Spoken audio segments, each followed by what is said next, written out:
여러분 안녕하십니까? 뉴스가 있는 저녁 변상욱입니다. 안녕하세요. 안보라입니다. 어제 일본 참의원 선거가 있었는데 결과 분석 들어봐야죠. 네, 물론입니다.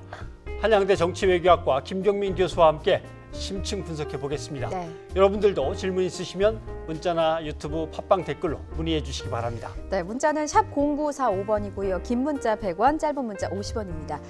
오늘 전국에 일본 뇌염 경보도 발령됐는데 휴가철 앞두고 비상입니다. 네, 저희가 질병관리본부 연결해서 이 소식도 잠시 후에 알아보겠습니다. 그럼 첫 소식으로 가봐야겠습니다. 예. 먼저 제네바를 연결해야겠죠? 예. 네, 내일 WTO 세계무역기구 이사회가 열립니다. 우리는 여기서 일본의 수출 규제 조치를 두고 국제 여론전에 나섭니다. 네, 고위급 정부 인사도 파견됐습니다. 국제사회의 공감대를 얻기 위해서 총력전을 펼칠 예정입니다. 현재 나가 있는 취재기자 연결합니다. 최하연 기자. 네, 스위스 제네바에 있는 WTO 본부 앞에 나와 있습니다. 네, WTO 일반 이사회에서 이제 논의가 되는 거죠. 지금 그곳 분위기는 어떻습니까? 네, 지금 제 뒤로 보이는 정문이 바로 세계무역기구 WTO 본부입니다. 현재 이곳 시각은 한국보다 7시간이 느려 낮 12시 반을 지나고 있는데요. 일반 이사회가 열리기 하루 전이지만 아직 고요한 분위기가 감돌고 있습니다. 내일 이곳에서는 전 세계 164개 나라 대사와 그리고 관계자가 참석하는 일반 이사회가 열릴 예정입니다. 이 WTO 일반 이사회는 2년마다 열리는 강요회의를 제외하고는 최고 결정 권한을 갖고 있는 기구인데요. 내일 이곳에서 일본의 수출 규제 조치를 두고 일본과 우리나라가 치열한 공방을 벌일 전망입니다. 특히 이번 논의는 우리나라 요청으로 마련됐고 전체 14개 의제 가운데 11번째로 논의될 예정입니다. 이에 따라 이곳 시간으로 내일 오후쯤, 한국 시간으로는 늦은 밤이나 새벽쯤 이 의제가 논의될 것으로 보입니다. 네, 우리 측의 대표단은 오늘 오후에 제네바로 출발했습니다. 정부 고위급 인사가 참석하는 건 굉장히 이례적인 일인데 우리 측의 전략은 무엇인지 전해졌습니까? 네, 인천공항을 출발한 우리 측 대표단 이곳 시간으로 오늘 밤 10시쯤 이곳 제네바에 도착할 예정입니다. 이후 이튿날 곧바로 WTO 일반 이사회에 참석할 예정인데요. 사실 일반 이사회에 참석한다고 해서 사회에 어떤 구속력 있는 조치나 결정이 나오는 건 아닙니다. 다만 일본의 수출 규제 조치를 국제사회에서 공론화한다는 점에 의미가 있는 건데요.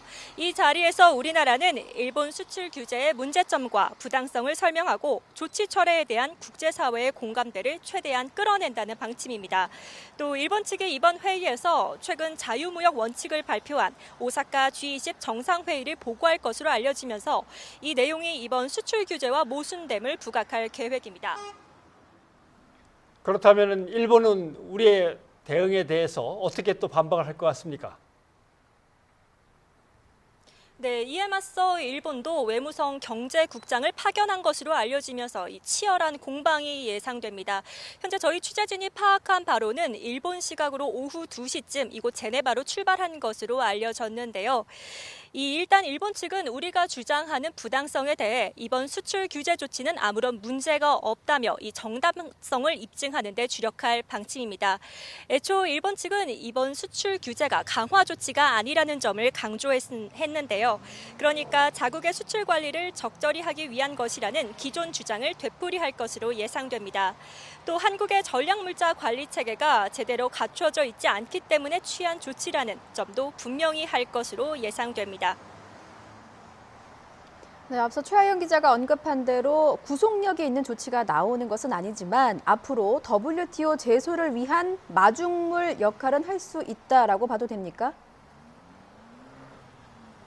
네, 맞습니다. 우리 정부는 일본의 수출 규제 조치가 이 WTO 협약을 위반한 것으로 보고 이 제소 방침을 세웠는데요. 이에 따라 이번 일반 이사회가 WTO 제소전에 열리는 만큼 이 국제 여론을 살펴보고 또 제소 준비를 위한 가늠자가 될 것으로 보입니다. 앞서 우리 정부는 일본의 수출 규제 조치가 국제적이고 객관적으로 부당성을 입증하는 중요한 방법이고 또 재발을 막기 위한 것이라고 밝혔는데요. 또 분쟁화되면 국제적 관심을 촉구하고 일본의 부당성을 얘기하는 수단인 만큼 되도록 신속하게 준비해 추진한다는 방침입니다. 또 실제 WTO 분쟁 해결 절차에 들어가면 우리나라와 일본은 길게는 몇 년에 걸쳐 최종 결정까지 법리 공방을 벌일 것으로 보입니다. 지금까지 스위스 제네바에 있는 WTO 본부 앞에서 YTN 최하영입니다. 네, 저렇게 해서 두 나라가 맞붙게 되면 우선 관세 및 무역에 관한 일반 협정, 우리가 그냥 가트라고 그러죠. 예. 가트 체제에서의 11조 1항부터 아마 다루게 될 것 같습니다. 예.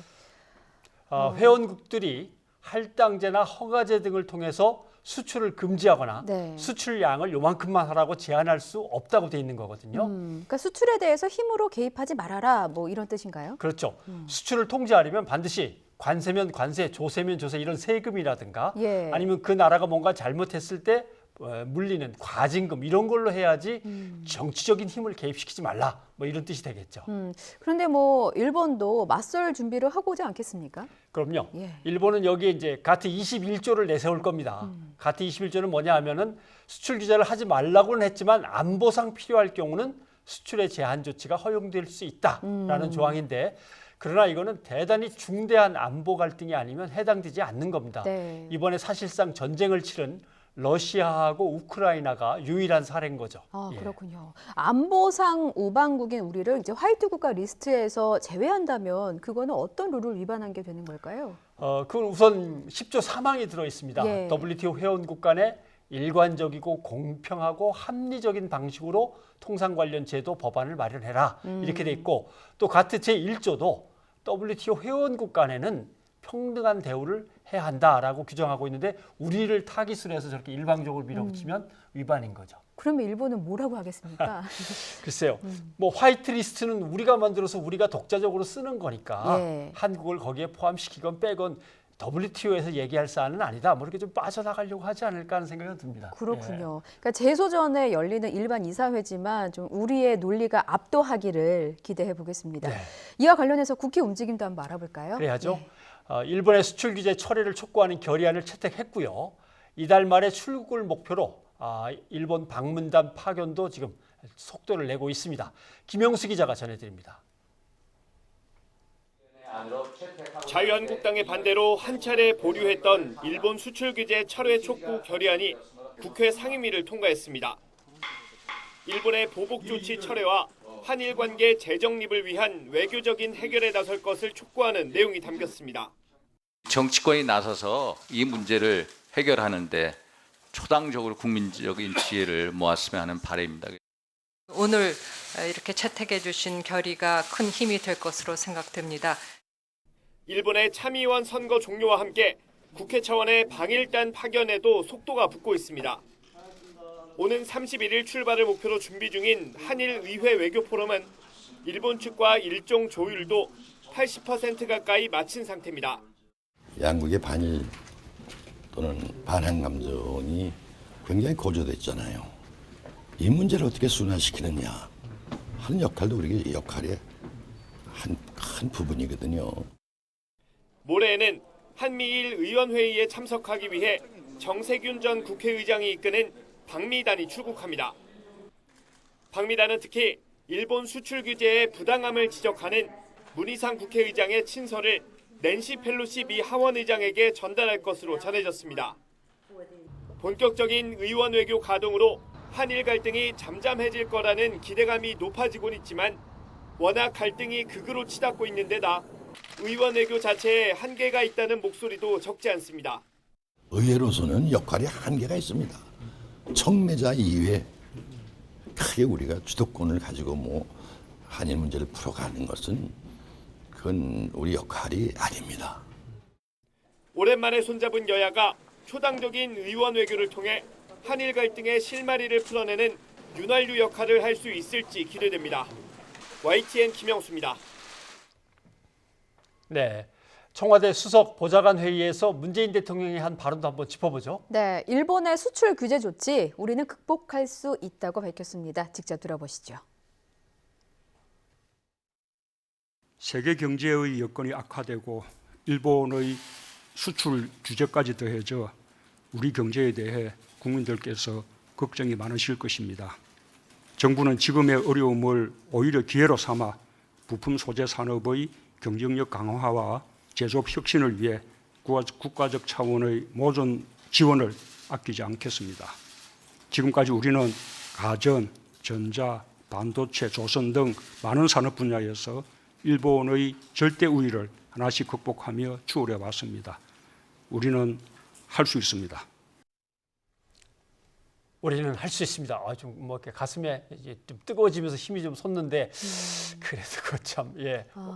왜 뭔가 깊은 숨을 쉬시는 것 같습니다. 당장 정부가 일본 예. 수출 규제 대응과 관련해서 추경 예산에 증액해달라는 액수가 한 2,730억 정도 되거든요. 예. 그런데 국회 예산결산특별위원회가 심의를 해야 뭐가 시작이 되는데 이제 그게 문제죠. 예. 그러고 보니까 국회 문제가 있네요. 네. 말씀하신. 일본에 방문단을 보내는 것도 중요한데 이 대응 예산 처리도 급한 불인 것 같습니다. 그럼요. 예. 예. 일본의 경제 보복에 대응하려고 정부 여당은 부품 소재 산업에 대해서 세금 혜택, 세제 지원도 확대하려고 하는 거죠. 예, 그렇죠? 뭐 부품 소재 국산화를 위한 연구 개발에 비용이 들어간 거는 세액 공제를 하겠다라고 논의를 했다는 소식도 예. 오늘 뭐 들어와 있죠. 예. 그것도 사실 올해 세법 개정안에 반영이 돼야 되는 건데 네. 그러려면 국회가 8월 기획재정위원회를 열어서 제대로 통과시켜줘야 뭐 그걸 하든 말든 하는 거죠. 예. 대승적 차원에서 좀 신속한 처리를 당부해 봅니다. 다음 소식도 알아보겠습니다. 반기문 전 유엔 사무총장이 한일 정상 간에 흉금을 터놓고 논의해야 한다고 밝혔습니다. 직접 들어보시죠. 일본이 그러한 우리에 대한 압박의 수위를 갖다 뭐 빠른 시일 내에 완화시킬 것 같지는 않고요. 그러나 또 아베 수상 자신이 한국이 어떤 안을 가지고 오면은 협의할 용의가 있다 이렇게 이제 얘기를 하고 있기 때문에 어떤 외교적인 가능성은 늘 열려 있다 이렇게 생각합니다. 정상 간에 흉금을 터놓고 미래지향적인 방향을 논의하면은 해결 방안이 있지 않을까 저는 이렇게 믿고 있고요. 너무 이게 감정적인 대응을 이렇게 하면은 저쪽의 감정에 또 같이 말리는 수가 있기 때문에 아주 냉정한 정부 차원에서는 그야말로 냉정한 이런 모습을 보이는 것이 바람직스럽다. 네. SNS에 일본의 보복 조치와 관련해서 폭풍 게시글을 올리면서 여론전을 이어갔던 조국 청와대 민정수석이 오늘 마지막 글을 올렸다면서요. 네, 일본 참의원 선거가 끝난 상황에서 일본의 무역 보복 조치와 관련한 추가적인 입장문은 올리지 않기로 했다고 합니다. 당분간의 사태 추이를 지켜볼 것 같아요. 네, 그럼 오늘 올린 글은 어떤 내용이었습니까? 소개를 해주시죠. 네, 일부 정치인과 언론이 대법원의 강제징용 배상 판결을 비방하고 매도하는 것은 표현의 자유일지는 몰라도 무도한 것이라고 거듭 비판했고요. 아베 총리는 참의원 선거 직후에도 2012년 과 2018년 대법원 판결 취지를 정면으로 반박하고 있다고 지적했습니다. 또 일본 정부가 이 한국의 정통성과 사법 주권을 공격하는 상황에서 이를 옹호하거나 동조하는 건 차원이 다른 문제라고도 비판했습니다. 존 볼턴 백악관 국가안보보좌관이 일본과 우리나라를 연이어 찾습니다. 무슨 얘기를 할까요? 네, 일단은 더 서로들 싸움이 커지지 않도록 확전을 자제해달라고 할 겁니다. 미국은 사태가 더 커지는 걸 원치 않기 때문에 그렇죠. 일각에서는 한미일 고위급 회동이 다시 추진될 가능성도 있는 것으로 보고 있습니다. 워싱턴에서 김희준 특파원이 전해온 소식 보시죠. 지난해 3월 취임 뒤 처음으로 단독 방한하는 볼턴 백악관 국가안보보좌관. 중간급유차 들른 알래스카에서 트윗을 통해 지역구 의원인 설리번과 국가안보 도쿄 서울 방문에 대해 얘기했다며 한일 방문을 예고했습니다. 앞서 백악관 국가안보회의 대변인은 볼턴 보좌관이 중요한 동맹국과 계속 대화하기 위해 한일 연쇄 방문에 올랐다고 밝혔습니다. 트럼프 대통령이 한일 갈등에 관여할 의사를 피력한 직후 발표된 방문인 만큼 미국이 물밑 중재에 나서는 신호로 읽힙니다. If they would both want me to, I'll be. It's like a full-time job, getting involved between Japan and South Korea. 트럼프 정부의 기본 입장은 적극적인 개입보다 우선 한일 두 나라가 잘 풀어보라는 것. 따라서 양국에 일단 확전 자제를 요청하고 해법을 모색할 것으로 관측됩니다. 특히 북미 실무협상 재개가 지지부진한 가운데 한미일 북핵 공조 차질을 우려하는 행보입니다. 미국은 우리 정부가 재연장 검토 카드를 내민 군사정보보호협정 파기 우려도 전달하며 한일 협력을 촉구할 것으로 보입니다. 볼턴 보좌관의 방문을 계기로 한미일 3자 고위급 회동이 재추진될 가능성도 있습니다. 한편 우리 외교안보수장과 잇따라 만나는 볼턴 보좌관은 북미대와 함께 호르무즈 해협 민간 선박 보호 동참 문제도 논의할 것으로 예상됩니다. 워싱턴에서 YTN 김희준입니다. 아베 총리 이렇게 단독샷으로 키워주기도 했는데 마음이 좀 바뀌었으면 하는 생각도 드는군요. 자, 어제 치러진 일본 참의원 선거에서 자민당과 공명당 등 여권이 과반을 확보했습니다. 한일 무역 갈등 국면에서 이번 선거 결과가 갖는 의미는 무엇이고 어떤 파장을 미치게 될지 한양대 정치외교학과 김경민 교수를 모시고 자세한 얘기 나눠보겠습니다. 교수님 어서 오십시오. 네, 안녕하세요. 예. 근데 이게 참의원, 중의원, 네. 그다음에 또 절반은 남겨놓고 절반만 뽑고 뭐 이러니까 좀 복잡해서 일단 의원 선거제도는 좀 설명을 먼저 해주시는 게 좋겠습니다. 네, 우리나라는 뭐 대통령 중심제 네. 정부를 운영하고 있고요. 일본은 영국처럼 양원제입니다. 양원제. 예. 그러니까 참의원, 중의원이 있죠. 그래서 힘은 중의원이 더 셉니다. 예. 세지만 이제 참의원도 그 중의원의 결과를 가지고 참의원이 심사를 합니다. 그래서 특히 헌법 개정 같은 거는 중의원 참의원의 3분의 2 이상의 찬성이 있어야 그다음에 국민 투표로 넘어가거든요. 그렇기 때문에 참의원의 역할도 대단히 중요하다 이렇게 볼 수 있겠죠. 네, 알겠습니다. 선거 결과로 얘기를 넘어가 봐야 될 것 같습니다. 네. 뭐 여권에서 압승이라고 하는 것도 있고 반쪽 승리라고 하는 것도 있고 뭔가 좀 상반된 표현들이 나오는데 어떻게 보십니까? 저는 뭐 아베 총리의 목표로 봐가지고는 반쪽 승리죠. 예. 아베 총리는 뭐 헌법 제9조 그러니까 일본은 그 2차 세계 대전에 지고 나서 미국이 평화헌법이라는 걸 만들어서 안겨줬어요. 그러니까 다시는 군국주의하고 합하지 마라, 니네 나라는. 그래서 군대도 못 갖게 해서 헌법 구조에 군사력이 없습니다, 원래는.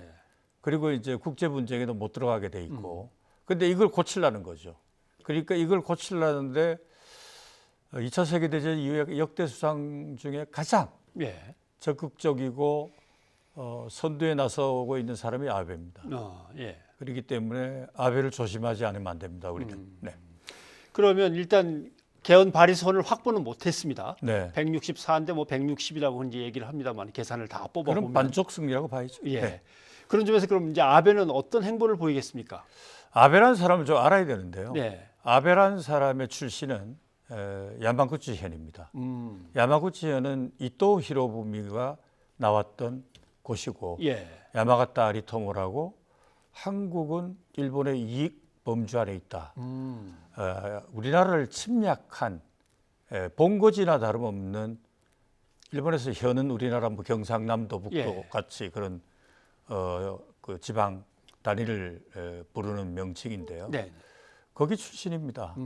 그리고 아베는 2006년도에 총리를 한 번 했습니다. 1년 동안. 그때 뭐 뒷얘기를 몸이 아파서 그만뒀다고 그러는데 그때 방위청을 방위성으로 만든 사람이 아베입니다. 방위청은 차관급입니다. 방위성은 장관급이고 그러니까 예산을 마음대로 주무를 수 있게끔 만든 사람이 아베입니다. 이런 사람이 지금 일본의 총리를 하고 있고 그렇기 때문에 전혀 예상치도 못한 반도체 부품 소재를 가지고 이걸 수출 규제를 엮을 수 있는 무서운 정말 한편으로는 치졸한 그런 일본의 지도자다. 저는 그렇게 보고 있습니다. 일본은 현마다 정치적인 특색이 있고 정치가 이렇게 세습으로 대물림되는 경향이 강해서 뭔가 그 지역 출신이다라고 하면 뚜렷한 성격을 갖습니까? 아 그렇습니다. 야마구치 현은 일본의 깡패 중에서도 제일 유명한 깡패가 야마구치 구미죠. 야마구치. 또 야마구치는 우리 남해를 바라보고 있는 위치에 있거든요. 그래서 전쟁을 통해서 우리나라를 먹겠다라는 지도자가 그쪽에서 총리만 6명이 나왔습니다. 알겠습니다. 그런데 이번 선거에서 자민당 지지층의 변화가 이제 감지됐다고 이제 흔히 얘기를 합니다. 고령층보다는 젊은 층에서 오히려 지지율이 좀 높아졌다라고 하는데 이걸 어떻게 해석해야 되겠습니까? 전전 세대와 전후 세대의 차이가 아니겠나 이런 생각이 있어요. 전전 세대는 우리가 이제 일본 사람들을 군국주의, 전쟁광 이렇게 매도를 하지만 지네들도 수백만 명이 죽었어요. 그렇기 때문에 아직도 살아있는 사람도 있고 전쟁하고 그래서 전쟁에 대해서 지겹다, 절대 해서는 안 된다.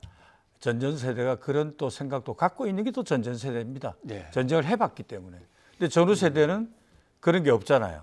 그런데다가 역사를 제대로 배우지 못한 세대거든요. 예. 그렇기 때문에 아베 총리가 저렇게 중국하고 맞불 놓을 정도로까지 나가고 하는 그러한 것에 대해서 젊은 세대들은 지지하죠. 예. 근데 투표율을 좀 봐야 되겠습니다. 이번에 과반을 넘기지 못해서 24년 만에 최저 투표율이다라고 하는데 이 낮은 투표율이 갖는 의미는 뭡니까? 뭐 투표하는 날 날씨가 안 좋아서 그랬다라는 예. 얘기도 있습니다만 선진국 어디나 다 비슷해요. 어허. 우리나라도 다 투표율이 떨어지잖아요. 예. 나라가 잘 살게 되면 정치적 무관심도 높아지고 아무래도 투표율이 낮아지게 되죠. 예. 뉴욕 맨하탄 거리를 걸으면 두 사람 중에 하나는 투표를 했고 두 사람 중에 하나는 이혼했다고 그러잖아요. 네. 이혼율과 투표율이 똑같다라는 말이 있을 정도로 선진국들의 큰 문제죠. 예. 이게 민주주의의 위기입니다, 사실은. 아하. 네. 그렇군요.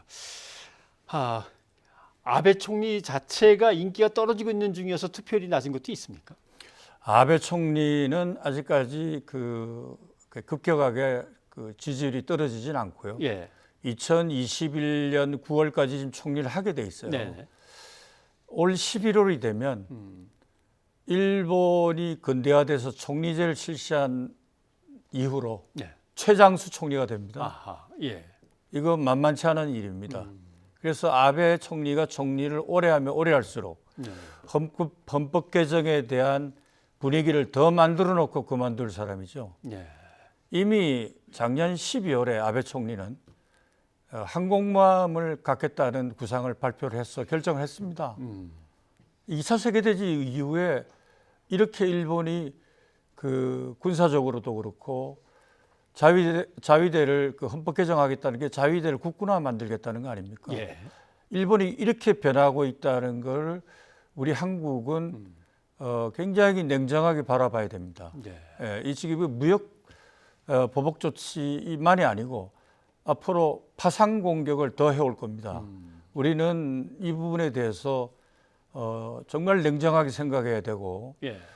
감정적으로만 대할 게 아니고 우리가 아까 반도체 부품도 예. 우리가 할 수 있다 이랬는데 저는 그거는 조금 낭만적인 생각이라고 예. 생각합니다. 뭐냐면 못할 건 없죠. 예. 그렇지만 시간이 많이 걸립니다.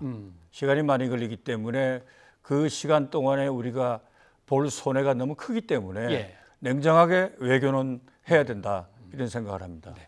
그러면 교수님 보시기에 외교적인 라인으로 뭔가 이것을 대응을 해나가려면 뭐부터 해나가야 될 것 같습니까? 저는 우선은 옛날처럼 예. 일본이란 것은 국회의원을 해도 10선, 11선이 보통입니다. 예. 그 지역에서. 그렇기 때문에 국회와의 파이프라인을 다시 복원시켜서 우리 옛날에 뭐 돌아가신 김종필 씨 같은 사람들이 이렇게 의원 외교를 잘했지 않습니까? 네네. 우리나라는 국회의원이 워낙 자주 바뀌니까 저쪽은 자주 안 바뀌거든요. 그렇죠. 근데다가 내각 책임지니까 국회의원이 대신을 한단 말이에요. 네. 그렇기 때문에 의원 외교의 키트를 우리가 지금이라도 늦지 않게 만들어 나가는 것이 일본을 대하는 외교의 기본이다 이렇게 생각을 합니다. 그러고 보니까 의원 외교를 한다고 하지만 어떨 때는 그저 너무 형식적으로 친하게만 지내는데 신경을 쓰는 것 같고 또 어떨 때는 가서 틀어져 갖고 그냥 돌아와 버리고 네. 뭐 그거 아니면 그것 조금 이렇게 무게감이 있어야죠. 예. 무게감이 있고 장기적으로 보고 의원 외교를 해나가야 된다. 그걸 일본을 다루는 방법이다 이런 생각을 합니다. 근데 아베 총리는 한국이 제대로 된 답변을 갖고 오기 전까지는 뭐 대화를 제대로 할 수는 없다라고 강경한 태도를 보였습니다. 그러면 이제 의원에게는 의원에게대로 하고 정부는 또 어떻게 했으면 좋겠습니까? 정부는 뭐 조금 전에 반기문 전 유엔 사무총장도 그런 얘기를 했습니다만 가급적이면 고위급 뭐 정상이면 더 좋겠습니다. 예. 정상끼리 만나서 흉금을 털어놓고 이 얘기를 해야 문제가 좀 빨리 풀린다 이런 생각을 합니다. 왜냐하면은 아베 총리도 역대 총리 중에서 한국을 이렇게까지 심하게 다루는 총리가 없어요.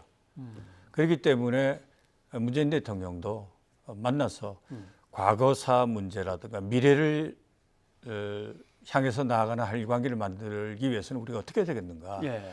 둘이서 얘기를 하면 저는 이 얘기가 여러 급수에서 얘기하는 것보다 빨리 풀릴 거라 보고요. 거기에 미국이 예. 분명히 개입을 할 겁니다. 아하. 왜냐하면 한미일 관계가 잘 되는 거를 미국은 원하거든요. 예. 그래야 중국을 견제하기 때문에 두 정상이 만나서 얘기를 한다 그러면 미국은 분명히 뒤에서 등을 잘 밀고 서포트를 하지 않을까 그런 생각이 있습니다. 등을 밀면서 서포트 하는데 나름대로 일본 쪽에 더 힘을 실어주거나 할 가능성이 더 크겠습니까? 어떻습니까? 그러니까 우리가 이제 외교의 레버리지가 있어야죠. 예를 들어서 지금 한일 간 정보보호협정도 우리가 뭐 이거를 8월 말에 끝나는데 끝내야 될까 이런 생각하면 안 되고요. 예. 그거 사실 미국이 하라는 생각 아닙니까? 그러니까 미국한테 사실 우리가 감정적으로 보면 이런 것도 날려버려야 되는데 예.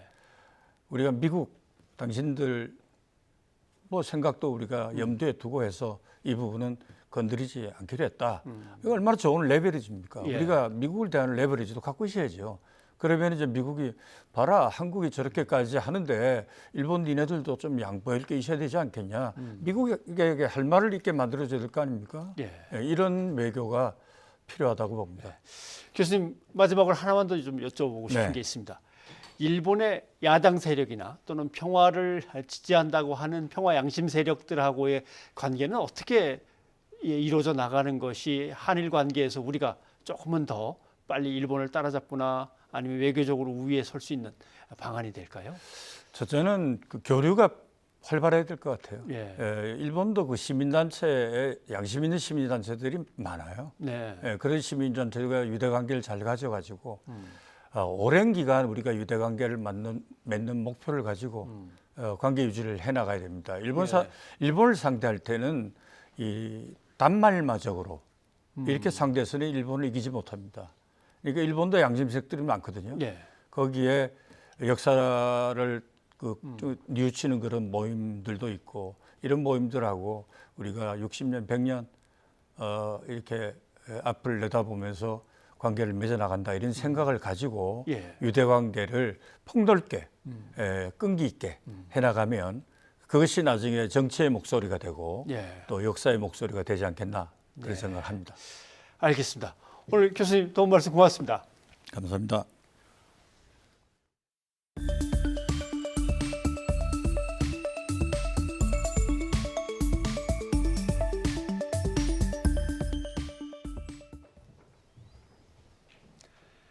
변상욱의 뉴스가 있는 저녁 함께하고 계십니다. 강원도 삼척에서 승합차가 전복되는 사고가 있었는데 4명이 숨지고 12명이 다쳤습니다. 네, 내외국인 노동자들이 밭일하러 가던 길이었다고 해요. 사고 직후에 외국인 3명은 종적을 감추었습니다. 송세혁 기자가 보도합니다. 도로 옆 풀밭에 승합차가 뒤집혀 있습니다. 아비규환으로 변한 현장에선 부상자들이 쓰러진 채 애타게 구조를 기다립니다. 승합차는 처참하게 구겨졌고 가드레일은 엿가락처럼 휘었습니다. 도로 주변엔 파편과 탑승자들의 물건이 흩어져 있습니다. 오전 7시 반쯤 삼척시 가곡면 고갯길에서 승합차가 뒤집혔습니다. 극커브 내리막 구간에서 옹벽과 가드레일을 잇따라 들이받은 뒤 뒤집힌 것으로 보입니다. 사고가 난 승합차입니다. 운전석 쪽 옆면이 반대쪽보다 긁힌 흔적과 함께 파손 정도가 훨씬 심합니다. 사고 당시 승합차에는 내국인 7명과 외국인 9명 등 16명이 탄 것으로 알려졌습니다. 이 가운데 운전자를 포함한 내국인 2명과 외국인 2명 등 4명이 숨졌고 9명이 중경상을 입었습니다. 거기 우여먹었더라고요. 그냥 막 밀어가는 그런 상황이야. 그러더니 아유 이게 말이 안 된다고 그러자마자 그 삽시간에 일이 벌어진 거예요. 불법 체류자로 추정되는 외국인 3명은 사고 직후 현장을 벗어난 것으로 전해졌습니다. 최초 신고자가 지금 3명이 도로를 걸어갔다는 얘기를 해서 지금 그걸 지금 우리가 파악 중에 있습니다. 외국인으로 뭐 추정을 한다 그러는데 탑승자들은 새벽부터 충남 홍성에서 출발해 경북 봉화로 쪽파 파종을 하러 가던 길에 변을 당한 것으로 조사됐습니다. YTN 송세혁입니다. 네, 경찰은 사고 원인을 조사하고 있는데 일단 정원이 초과해서 탑승한 건 아니라고 하죠. 네, 그 탑승자들은 지금 브레이크 파열을 의심하고 있는 것 같습니다. 그런데 운전자는 10년 전에도 대형 교통사고를 냈었다고 해요. 하지만 이미 숨져서 이 정확한 원인을 밝히기는 힘들 것으로 보입니다. 이어서 지환 기자가 보도합니다. 이번 사고는 강원도 고갯길 왕복 2차선 내리막에서 발생했습니다. 가장 의심되는 건 역시 브레이크 파열 같은 차량 결함입니다. 차가 그냥 말이 안 듣는다면서 그 삽시간에 그랬으니까 나도 좀 몰라요. 어떻게 듣는지 막 나와서 보니까 막. 경찰은 특히 사고 차량이 출고된 지 15년이 넘은 노후 차량인 점에 주목하고 있습니다. 차가 보니까 조금 노후된 차량 같고 해서 브레이크 부분도 조사를 해야 되고 해서 여러 가지로 조사를 하는 중입니다. 지금 현재 알기로는 고 2002년식으로. 이와 함께 사고로 숨진 차량 운전자 60대 강모 씨는 10년 전에도 비슷한 대형 사고를 낸 것으로 확인됐습니다. 2009년 충남 홍성에서 승합차를 몰다 굴착기를 들이받아 5명이 숨지고 11명이 다쳤는데 당시 숨지거나 다친 이들도 이번 사고처럼 강 씨가 모집해간 마을 노인들이었습니다. 전방주시 좀 잘못하신 거. 전방주시 태만 같은 걸로요? 네. 당시 뭐 차량에 문제는 있었던 건 아니고요. 네. 그런 걸로는 확인되지 않고 있습니다. 15인승인 사고 승합차에는 강 씨를 포함해 16명이 타고 있었지만 정원 초과는 아닌 것으로 확인됐습니다. 지방도로의 경우 승합차의 승차 인원은 정원의 110%까지 가능하기 때문입니다. 사고 원인을 두고 여러 추측이 가능하지만 운전자가 숨져 정확하게 밝혀지기 힘든 상황. 경찰은 사고 차량을 국립과학수사연구원에 보내 정밀 분석을 맡기기로 했습니다. YTN 지환입니다. 사법행정권 남용 의혹으로 재판받고 있는 양승태 전 대법원장이 보석으로 풀려났습니다. 네, 179일 만입니다. 재판부가 직권으로 보석 결정을 한 거죠? 네, 양 전 대법원장은 웬만한 조건, 이런 조건이면 차라리 그냥 감옥에 있겠다고 한 말도 있었는데 네. 고심 끝에 받아들인 보석 조건은 무엇인지 강희경 기자가 자세히 보도합니다. 정장 차림의 양승태 전 대법원장이 입가에 옅은 미소를 띤 채 구치소를 빠져나옵니다. 지난 1월 24일 사법행정권 남용 의혹으로 구속된 지 179일 만입니다. 취재진의 이어지는 질문에 보석에 관계없이 성실하게 재판을 받겠다고 간단히 답했습니다. 지금 한참 재판이 진행 중입니다.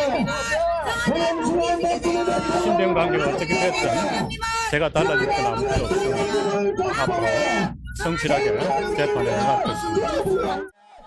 보석 결정은 피고인의 청구 없이 재판부 직권으로 이뤄졌습니다. 1심 구속기간인 6개월이 다 끝나가지만 선고까지 갈 길이 멀어 보이자 재판부가 여러 조건을 걸고 석방하기로 한 겁니다. 재판부는 먼저 보증금 3억 원과 함께 주거를 경기 성남시 자택으로만 제한한다는 조건을 걸었습니다. 또 직접 또는 제3자를 통한 사건 관계인들과의 접촉도 금지했습니다. 도망 또는 증거인멸 행위를 해선 안 되고 3일 이상 여행하거나 출국할 경우 미리 법원에 신고해 허가를 받아야 한다고도 덧붙였습니다. 그러면서 보석 조건을 위반할 경우 보석을 취소하고 보증금을 몰수할 수 있고 1,000만 원 이하의 과태료를 부과하거나 20일 이내에 감치에 처할 수 있다고 경고했습니다. 양승태 전 대법원장은 보석 조건이 모호하다며 우려를 나타냈지만 고심 끝에 결국 조건을 수용한 것으로 전해졌습니다. 반면 이명박 전 대통령처럼 자택구금 수준의 조건을 요청했던 검찰은 사실상 조기 석방이나 다름없다고 반발했습니다. 검찰은 신문할 증인만 200여 명이 넘는 상황에서 증거인멸의 우려가 여전히 크다고 비판했습니다. 양측의 법정 공방이 더 치열해질 것으로 보이는 가운데 양 전 대법원장은 내일 처음 불구속 상태로 1심 재판에 출석합니다. YTN 강희경입니다. 네. 자유한국당 김성태 의원은 불구속 기소됐죠. 네, KT 부정채용에 관여한 혐의로 수사를 받아왔죠. 검찰은 이 딸의 부정채용이 뇌물이라고 보고 뇌물수수 혐의로 김 의원을 불구속 기소했고요. 이미 구속된 이석채 전 KT 회장에 대해서는 뇌물 공여 혐의를 적용해서 추가로 기소했습니다. 다만 김 의원이 부정채용에 직접 개입한 정황 등은 발견하지 못했다면서 업무 방해와 직권 남용 공범 혐의는 불기소 처분했다고 덧붙였습니다. 올해 재지정평가에서 탈락한 서울 자율형 사립고 이 자사고 8곳에 대한 청문이 시작됐는데 이 청문에서 혹시 결과가 뒤집힐 수도 있을까요? 청문에서 반박할 내용은 뭐 지금까지 나온 거와 똑같을 테니까 가능성은 크지 않아 보입니다. 네. 학부모들의 반발이 이어지고 있는데 이 내용은 김종균 기자가 전해드립니다. 청문장에 들어서는 자사고 관계자들은 입술이 바짝 마릅니다. 청문위원들의 무표정 앞에 잔뜩 긴장했습니다. 재지정 평가에서 점수 미달로 탈락한 자사고로서는 절박한 입장입니다. 교육부의 동의 신청 전 마지막 소명 절차입니다. 예정된 시간보다 빨리 끝난 청문 절차에 서둘러 교육청을 빠져나갑니다. 충분히 말씀하셨습니까? 청문을 직접 참관한 학부모 대표는 안타까움을 토로합니다. 제발 아이들을 생각해서 우리 어른들의 그 잣대로 만들었다 부시고 이런 거 하지 말고 아이들이 선택할 수 있는 학교를 만들어 달라는 거예요. 하지만 청문으로 재지정 탈락이 번복될 가능성은 거의 없습니다. 올해는 2014년과 달리 교육부 방침에 따라 청문에서 지정 취소 유예가 되지 않습니다. 서울시 교육청은 사흘간의 청문이 끝나면 오는 26일쯤 교육부에 지정 취소 동의 요청을 할 예정입니다.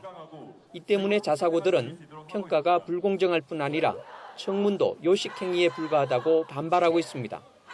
이들은 교육부가 동의 여부를 결정하는 대로 지정 취소 가처분 신청과 행정소송에 돌입한다는 계획입니다. YTN 김효균입니다.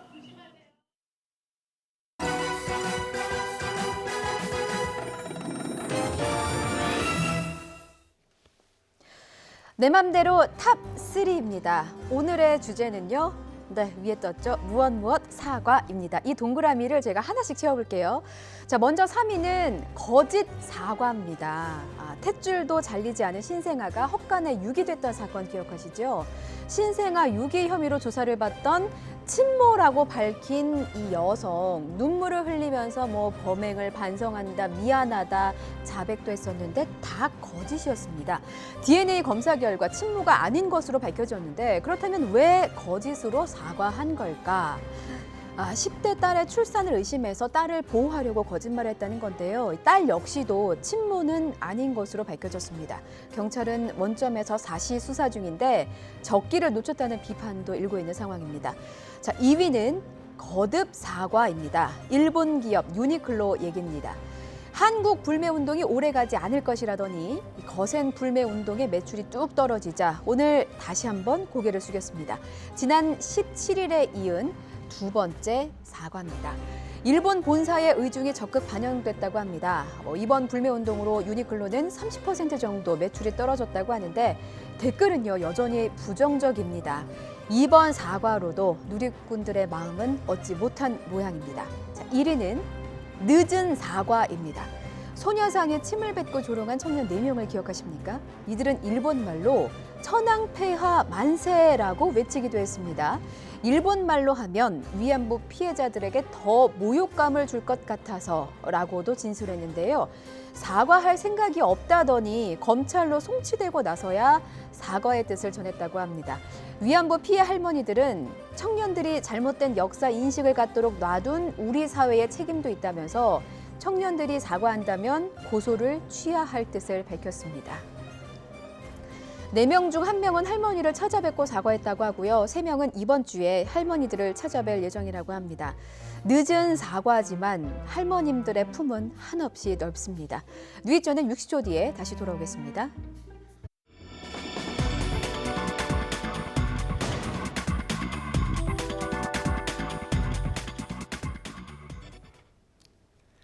브리핑 있는 저녁 시간입니다. 이현아 기자가 나와 있습니다. 어서 오십시오. 안녕하십니까? 네. 오늘은 싱가포르 해협에서 우리 선박이 해적들에게 습격을 당한 얘기부터 시작을 해야겠죠? 네, 맞습니다. 사건 발생은 오늘 새벽 4시 25분쯤에 벌어졌는데요. 예. 한국 국적 화물선이 해적의 공격을 받은 겁니다. 당시 화물선은 44,000톤급으로요. 정확한 위치는 말라카 싱가포르 해협 입구에서 있었고 브라질에서 옥수수를 싣고 싱가포르 해협을 통과해서 인천항으로 가는 길이었습니다. 예. 그런데 해적 7명이 몰래 침입을 해서요. 무려 13,300달러, 선원 휴대전화, 옷, 신발 등 소지품을 빼앗고 하고 30분 만에 배에서 내려서 도주를 했습니다. 이들이 어떻게 공격을 한 거예요? 일단 속도전이 있었는데요. 네. 보통은 이제 일반 화물선 속도가 15노트 미만으로 항해를 합니다. 네. 그런데 이 해적들 같은 경우는 20노트 이상으로 상당히 이제 빨리 속도를 내면서 스피드보트를 타고 따라 붙은 거죠. 발생 시간 아까 말씀드린 대로 새벽 4시 25분이었는데 사실 이 시간에는 선장과 당직자 1명을 제외하면 모두 다 잠을 자고 있는 시간이었습니다. 네, 그래서 이 당시 선장 이야기 먼저 직접 들어보시죠. 스피드보트 이용해서 이제 이렇게 빠르게 접근해갖고 이제 긴 사다리 이용해서 이제 넘어오는 건데 밤에 야간에 그 아주 소형 보트나 레이더 뭐 이런 걸 모두 추적 안 되고.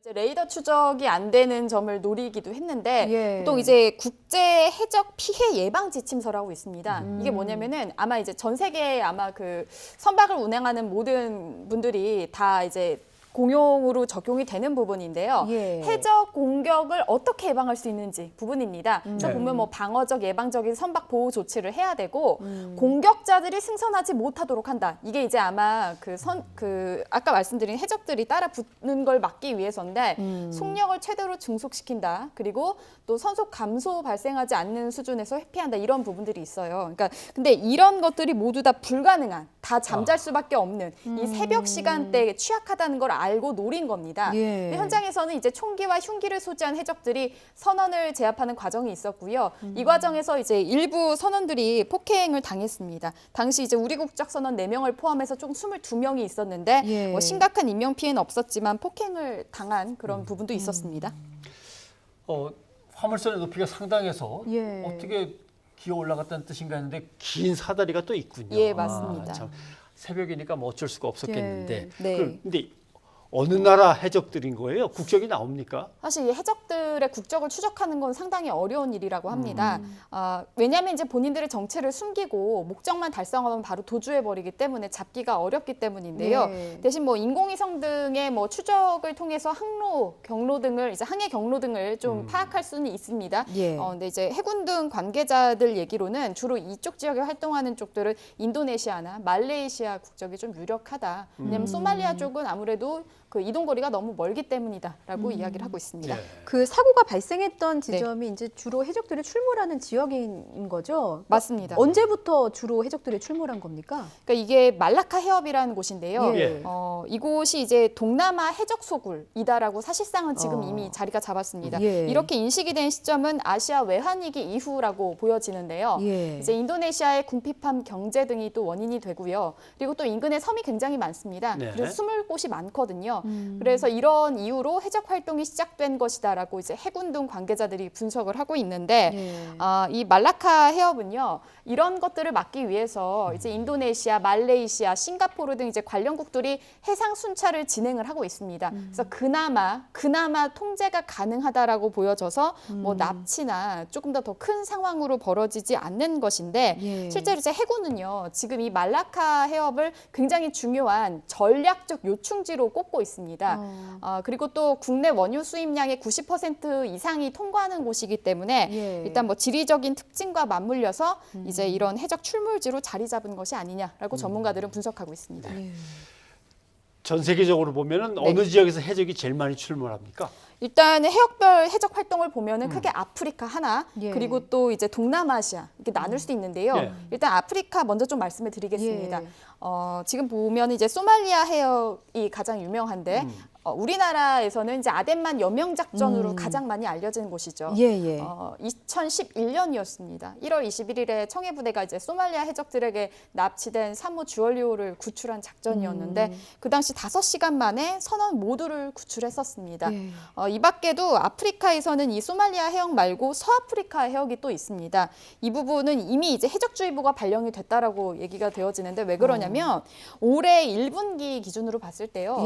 선원 납치 해치 피해가 100% 다 이곳에서만 발생을 했습니다. 100%? 네, 이곳에서만 발생을 했었고 특히 나이지리아 인근 해역 같은 경우는 전문가들이 이제 분석하기로는 해적의 호전성이라고 하죠. 그리고 또 이제 무장 상태 이런 것들을 고려했을 때 가장 위험한 지역이다라고 분석을 하고 있습니다. 그렇군요. 네. 말씀하신 동남아시아는 어느 정도입니까? 네, 이번 선박에 그 사고가 난 지역이 동남아시아인데요. 예. 두 번째로 해적 활동이 많은 곳이다라고 통계가 이미 확인이 되어 있습니다. 두 번째로. 동남아 해적은 사실 이제 전문가들 사이에서는 점점 독해진다라고 분석이 나올 정도인데요. 예. 전 세계 해적 사고의 21%를 차지하고 있습니다. 결국 적은 수치가 아니죠. 예. 그래서 이제 실제로 제가 통계 자료를 좀 확인을 해봤는데요. 네. 국제 해사국의 해적 신고 센터가 있습니다. 그러니까 전 세계에 이제 그 운항을 하면서 벌어지는 해적 사고를 다 이곳에서 신고하는 것인데요. 예. 2018년 기준으로 봤을 때 무장 강도 뭐 해적 사고가 발생한 것이 아프리카가 87건이고요. 예. 그리고 동남아가 60건으로 뒤를 잇습니다. 사실 큰 차이가 없습니다. 저것만 보시면요. 그렇죠. 그 다음에 이제 그럼 이런 해적들이 어떻게 공격을 하는지 공격의 유형을 좀 살펴보면요. 침입이 143건이고요. 시도가 34건, 뭐 총기 발사 18건, 그리고 피랍이 6건이나 되는 것을 확인할 수 있습니다. 근데 이제 점점 독해진다거나 뭐 아프리카나 이제 아시아나 별 차이 없이 독해진다면 선원을 납치해서 돈을 요구하고 중간에 또 이제 브로커가 돼 갖고 그 돈을 갖다가 이제 오가게 한 다음에 이제 수수료 떼는 조직도 생길 거고 복잡한 게 이제 해적질이 되는 건데 이 동남아시아 해적에 대해서 우리 정부는 어떤 식으로 대처하고 있습니까? 네, 일단은 현재 뭐 사령부가 따로 주둔해 있는 상태는 아닙니다. 네. 다만 그 아시아 지역의 해적 퇴치 협정에 가입을 했는데요. 여기 20개국이 가입이 됐습니다. 그래서 이제 지역 협력으로 해적 사고를 줄이기에 나서고 있는데 사실 이 동남아가 위험 해역으로 지적이 되지는 않았습니다. 예를 들어 뭐 소말리아 등은 위험 해역으로 지정이 되어 있기 때문에 무기를 휴대한 그 해상 특수경비원 승선이 가능합니다. 근데 동남아 쪽은 그래서 승선 의무 대상이 아닌 거죠. 그러면 해상 특수경비원이 누구냐? 뭐 쉽게 얘기를 하면 PMC라고 하는 민간 군사회사라고 보시면 됩니다. 여기서 이제 승선을 해서 그 선원들을 보호한다라고 볼 수 있는데요. 국내에는 주로 없고 해외에서 고용하는 형태가 될 수 있습니다. 그리고 이제 아까 말씀드린 대로 사실은 그 사령부가 위치해 있지 않기 때문에 만약에 동남아에서 정말 그 끔찍한 상황이 벌어진다라고 하면 어떻게 해야 되냐면 제주도에 있는 제7 기동정단에서 출동을 해야 됩니다. 그래서 아마 이지스함 등이 이동을 해서 뭐 선원 구출 작전에 나서는 방법이 하나가 있을 수 있습니다. 실제 이제 국내 자료를 보면요. 해수부 기준으로 봤을 때 동남아시아 해역이 실제로는 인도네시아 그리고 말레이시아, 필리핀에서 위험도가 급부상하고 있습니다. 그래서 이제 해수부 내부에서도 이쪽은 조금 심상치 않다라고 좀 보고 있는데요.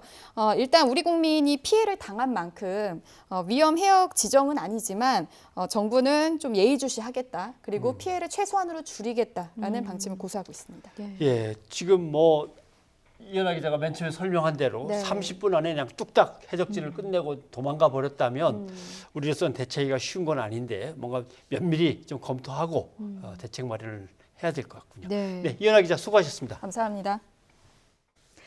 네, 빈손으로 끝난 6월 국회에 이어서 7월 임시국회 전망 한번 해볼까요? 어떻게 보십니까? 지금으로서는 뭐 한 치 앞도 보기가 어렵습니다. 추경안 처리를 위한 여야 협상은 또 결렬됐습니다. 차정윤 기자가 보도합니다. 빈손으로 6월 국회를 마무리하고 사흘 만에 다시 만났지만 여야 3당 원내대표는 여전히 평행선을 달렸습니다. 북한 목선 사건 국정조사 또는 정경두 국방부 장관 해임 건의안 표결 처리를 주장하는 야당과 조건 없이 추경안을 처리해야 한다는 여당이 접점을 찾지 못한 겁니다. 안타깝게도 어떤 합의도 이루지 못했습니다. 거듭된 국회 파행 속에 친일 논란에도 불이 붙었습니다. 더불어민주당은 자유한국당이 추경안 처리를 거부하며 정부 여당의 대일본 총력 대응을 방해하는 엑스맨을 자청하고 있다고 공격했습니다.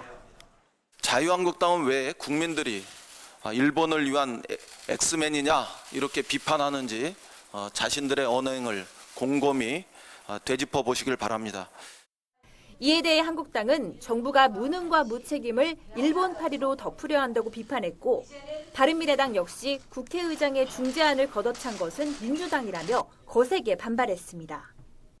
야당을 친일파로 매도하며 국회를 또다시 극단적인 대치 상태로 끌고 가면 무너지는 경제도 일본의 경제 보복도 결코 극복할 수 없다는 것을 민주당은 분명히 깨닫기 바랍니다.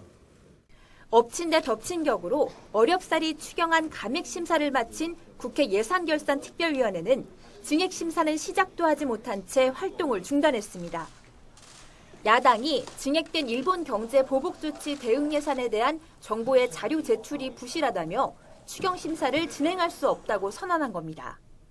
8천억가량 증액 요청이 있다는데 이것이 어떤 내용이냐라고 두드러 물었더니 중복 부분도 있고 여러 가지 검토를 해보니 약 2,700억 가량이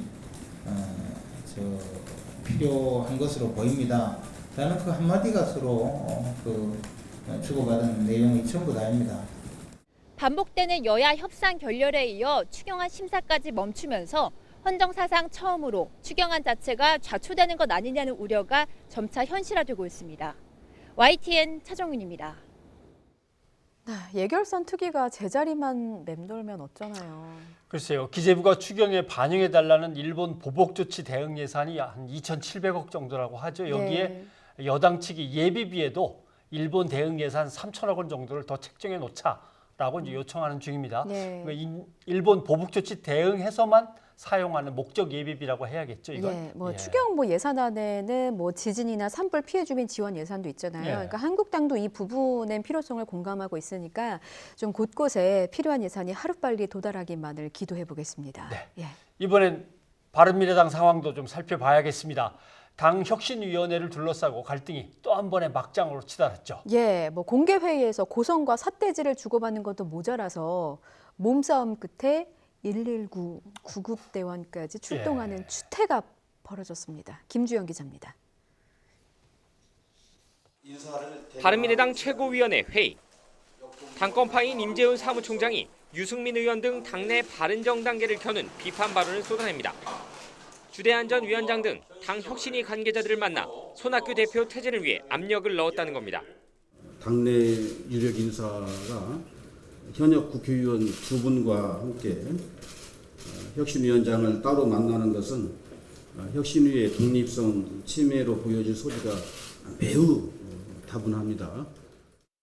공격 대상이 된 바른정당계 의원과 일부 혁신위원들은 강하게 반발했고 고성과 삿대질까지 오가며 회의장은 순식간에 난장판이 돼버렸습니다. 허위사실 유포 그만하십시오. 왜 말씀입니까 지금 총장님? 누가 유력 인사를 대변했다는 겁니까? 혁신위원장은 나도 만났어요. 나도. 자 조용히 하세요. 자, 주대한 위원장 주대한 위원장 잠깐. 박지선 대표도 만나고 손학규 대표도 만나고. 회의가 끝난 뒤 손 대표 측과 일부 혁신위원들 사이에 몸싸움까지 벌어지면서 119 대원이 출동하기도 했습니다. 일단 손 대표 측은 바른정당계 의원들이 혁신위에 압박을 가했다는 의혹을 진상 규명해야 한다며 강경한 입장입니다. 중대한 당원 당규 위반의 문제이기 때문에 사실 여부를 공식적인 절차와 형식을 통해 밝힐 필요가 있을 것으로 보입니다. 반면 바른정당계에서는 당내 여러 계파 인사들이 모두 혁신위 측과 만났는데 무엇이 문제냐며 오히려 당내 분란을 가중시킨 임재훈 사무총장을 해임해야 한다고 맞받았습니다. 임재훈 사무총장의 즉각 해임을 손학규 대표께 요구합니다. 해임시키지 않는다면 자연스럽게 이런 비정상적인 상황의 배후는 당대표라고 의심할 수밖에 없습니다. 당내의 극한 분란은 민주평화당도 크게 다르지 않습니다. 정동영 대표는 곳곳이 자리가 빈 최고위 회의에서 반대파가 당원의 뜻에 반하고 있다면서 돌아오라고 촉구한 데 이어 한 최고위원은 반대파의 좌장격인 박지원 의원의 정계 은퇴까지 요구했고 반대파인 대한정치연대는 내년 총선을 앞두고 당 지지율이 밑바닥을 벗어나지 못하고 있는데 당내 권력투쟁에만 여념이 없다며 정 대표를 우물한 개구리에 빗대면서 사실상 퇴진을 촉구했습니다. YTN 김주영입니다.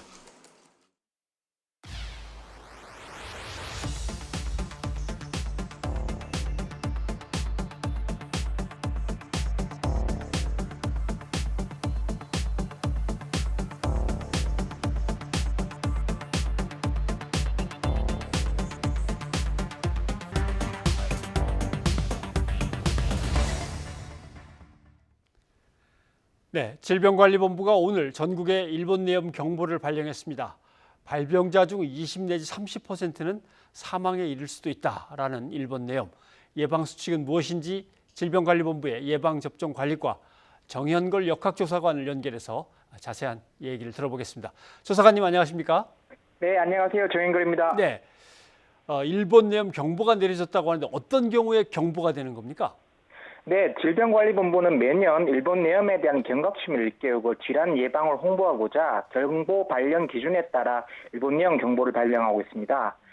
경보 발령 기준은 일본 내염 매개 모기, 즉 작은 빨간 집 모기가 500마리 이상, 그리고 최집 모기의 50% 이상인 경우, 채집된 모기에서 일본 내염 바이러스나 유전자가 검출된 경우 하는데요. 이번에는 일본 내염 환자가 발생한 구 모두 4가지가 해당됩니다. 이번 경보는 전국 기반의 모기 감시 사업을 통해 첫 번째 기준인 일본 내염 매개 모기가 전체 모기 밀도의 71.2%를 확인함으로써 발령하게 되었습니다. 아직 올해 환자는 없습니다. 네, 뭐 여름철에 모기 안 물리고 피해 다닐 수는 없는 일이긴 한데 어떤 증상이 나타나면 일본 내염 아닐까 의심을 해봐야 됩니까? 일본 내염 매개 모기에 물린 경우는 대부분 증상이 없습니다. 증상이 생기더라도 약 250명 중에 1명 정도로 발열을 동반한 가벼운 증상이 생길 수 있는데, 그러나 드물게 바이러스성 뇌수막에 이용되기도 하고 심한 경우는 뇌염까지도 나타나게 됩니다. 뇌염의 경우는 신경 증상이 나타나는데요. 우한 및 두통이 심해지면서 고열과 함께 경련 및 의식 소실과 심하면 혼수 상태로 진행돼서 사망에까지 이를 수 있습니다. 그러면 예방접종을 하면 모기에 물리더라도 일본 내염에 걸린다는 걱정은 안 해도 됩니까? 네, 일본 내염 예방접종 경우 백신 종류에 따라 횟수가 결정이 되고 또 이를 완료해야지 제대로 된 효과를 발휘합니다. 불활성화 백신과 약독화 생백신 두 종류가 있는데, 예를 들자면 소아용 불활성화 백신의 경우 생후 12개월부터 총 5회에 걸쳐 접종을 완료하고, 약독화 생백신의 경우 총 2회 접종을 완료하게 됩니다. 이 모든 예방접종을 제대로 완료했을 때 약 95% 이상의 예방 효과가 있습니다. 네. 그러면 어른이 돼서도 저 정도 지금 잠깐 그래프가 나왔습니다만 저게 해당되는 만큼의 조치를 받는다면은 95% 이상이라고 하셨습니까? 네, 맞습니다. 네. 중장년층도 잘 걸립니까?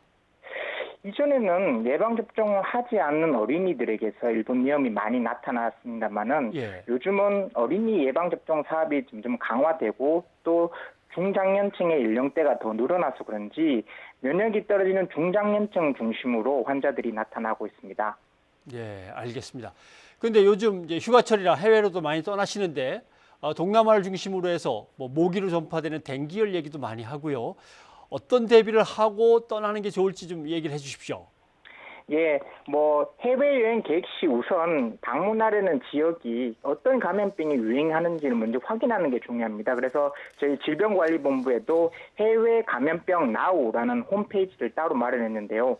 거기서 해당 지역에 어떤 감염병이 유행하는지 확인을 하게 되고, 그리고 뭐 일본 내염 같은 경우에는 방문하기 전에 꼭 예방접종을 완료를 하시되, 댕기열 같은 경우에는 현재 우리나라에 도입된 백신은 없습니다. 그리고 외국에서도 해당 백신에 대한 안정성에 대한 문제가 있어서 우선 가장 중요한 것은 모기에 물리지 않는 것입니다. 야외 활동을 하려면 밝은 색의 긴 바지와 긴 소매 옷을 준비하고 피부 노출은 최소화하고, 그리고 모기장이나 모기 기피제를 사용하여 모기에 물리지도 않도록 해야 됩니다. 그리고 댕기열 같은 경우에는 잠복기가 5에서 7일 정도 돼서 해외여행 다녀와서도 증상이 나타날 수 있습니다. 그래서 모기가 물린 뒤에 또 발열, 관절통, 피부에 붉은 반점 등의 의심 증상이 나타나면 꼭 의료기관을 방문하셔 진찰을 받으시길 권고합니다. 네, 조사관님 오늘 도움 말씀 고맙습니다. 네, 감사합니다. 이번에는 뉴이지와 가족들의 의견 소개할 시간입니다. 네. 한일 갈등과 관련해서 많은 의견들이 들어왔어요. 9007님, 지난 과거 우리 민족을 무참히도 짓밟았던 일본에 분노할 줄 모른다면 자존심 있는 민족이라고 말할 수 있겠는가? 우리 민족의 자긍심을 똑똑히 보여줄 필요가 있다. 이렇게 이제 문자를 주셨군요. 예, 또 반도체 소재 관련해서 유튜브에서 온양님이 우리나라는 만드는 기술이 있으니까 시간 벌어서 설비 증설하고 테스트하면 1년 안에 해낼 수 있습니다라는 의견 주신 반면에 0071님은요. 우리가 소재 부품 개발하면 일본은 가만히 있겠느냐. 기술 격차가 있는데 이제 그런 부품으로 인류가 될 수 있겠습니까? 라고 의문 섞인 의견을 아마 주셨습니다. 그런 의문 때문에 대통령은 그동안 우리가 따라잡은 것들이 이것저것 많지 않냐. 그렇게 하면 된다라고 아마 얘기를 한 것 같고요. 예. 자, 유튜브에서 박찬우님. 일본은 일제 식민 지배의 불법 행위를 사과하고 제대로 배상해야 한다라고 적어주셨습니다. 네, 유튜브에서 나쁜 남자님. 지금은 강한 응집력으로 하나된 모습을 보여야 할 때다라는 점 짚어주셨고요. 네. 그리고 우리 화물선이 해적에게 피습당한 내용과 관련해서 2369님. 21세기에 아직도 해적질이라니 어이가 없네요. 아덴만 여명 작전처럼 또 한 번 저들을 소탕해야 될 것 같습니다. 예. 우리 선원들 모두 안전했으면 좋겠습니다라고 바람을 적어주셨습니다. 예, 유튜브에서 동유리님인가요? 화물선에도 뭐 CCTV, 적외선 담벼락 침입 감지기를 빙 둘러서 달아야 될 것 같다라고 했는데 이런 게 있습니까? 적외선 예. 침입 감지기. 예. 글쎄요, 선박마다 다 할 수 있을지는 모르겠습니다. 예. 일본 내염 2236님, 일본 내염이 의심되면 치료가 먼저입니다. 모기향 필수. 모기를 쫓아내는데 쫓겨난 모기는 또 어디로 갈까요? 그런 걱정도 되네요. 예, 또 탑3를 보시고 2369님이 이런 의견 저한테 주셨네요. 검정 뿔테 안경이 잘 어울린다며. 이 사회의 긍정적인 모습도 많이 봐달라고 해주셨는데 저는 지구가 멸망해도 오늘 한 그루의 사과나무를 심는 사람입니다. 더 긍정적으로 따뜻하게 보겠습니다. 네, 긍정의 예. 왕 좋습니다. 그다음에 자사고 관련해서 9007님. 학생들에게 성적 공부는 시킬지 모르나 충분히 사색하게 하고 자아를 찾을 수 있는 여유를 주시나요? 저희 아이도 자사고 나왔지만 자사고에 박수를 보내고 싶지 않군요. 라고 문자를 주셨습니다. 경험담 새겨 듣겠습니다. 네. 자, 오늘 중복이었습니다. 몸보신을 어떻게 하셨는지는 모르겠습니다만은 예, 식사 뭐 든든히 챙겨 드시고요. 몸보신 못 하셨다면 신나는 음악으로 마음보신 어떤가요? 그래요? 좋죠. 어떤 음악입니까? 예, FX의 핫서머 골라봤습니다. 여름 휴가를 기다리면서 내일도 더위를 슬기롭게 이겨봤으면 좋겠습니다. 저희는 내일 저녁 7시 반에 찾아뵐게요. 여러분 고맙습니다.